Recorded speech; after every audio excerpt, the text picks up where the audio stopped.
We have all been there. You're staring at a screen, that little loading symbol is just spinning and spinning, and you are completely cut off from the online world. It's so frustrating, right? But what if I told you there's a simple, super powerful command that can basically turn you into a network detective, solving the mystery in seconds? Well, today, let's pull back the curtain on the ping command. Yeah, this is the question, isn't it? The big one. Is it my router? The Wi-Fi? Maybe the website itself is down. It feels like a total black box. And, let's be honest, our first instinct is usually to just start unplugging things and hoping for the best. But hang on.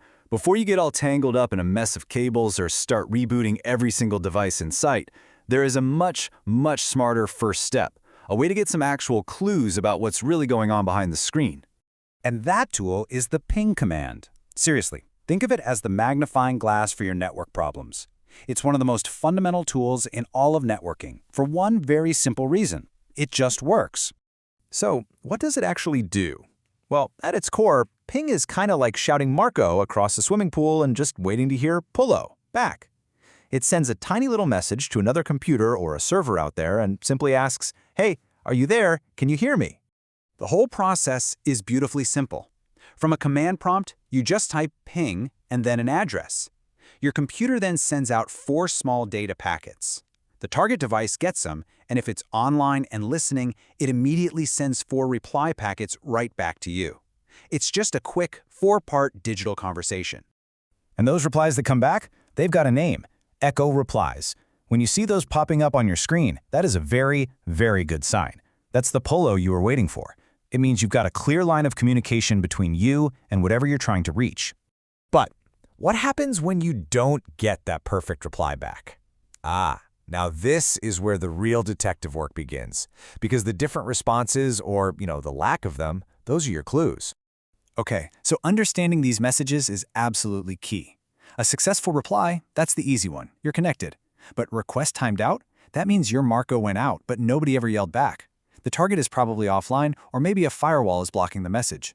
Destination host unreachable is different. That means your computer doesn't even know how to send the message in the first place, which usually points to a problem with the router. And could not find host? Well, that's a direct clue that you've got a DNS problem. Every error tells a different story. Now, sometimes you might get 1 or 2 or maybe 3 replies back, but not all 4. This is called packet loss, and it is a huge clue that your connection is unstable or flaky.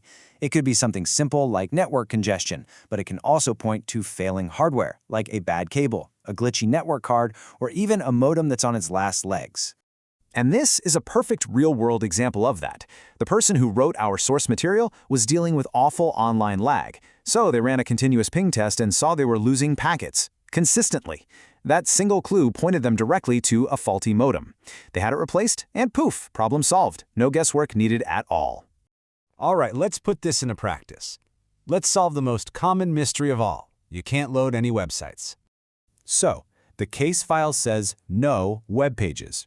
The very first thing we do before we even think about touching a cable is sit down and run a simple ping to a big, reliable site like yahoo.com. By using the name, you're actually doing something really clever. You're testing both your internet connection and your DNS system at the exact same time.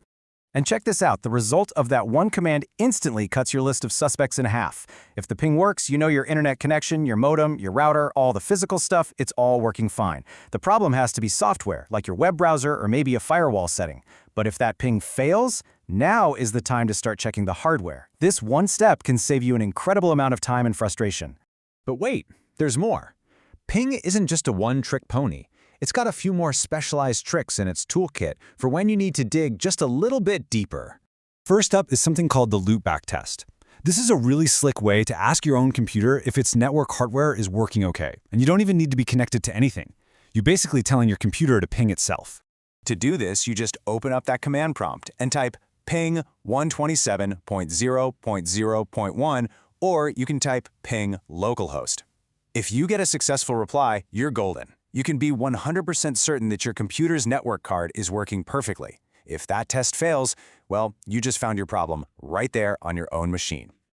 All right, our next advanced trick is all about confirming that a DNS issue is the real villain. Remember, DNS is like the internet's phone book.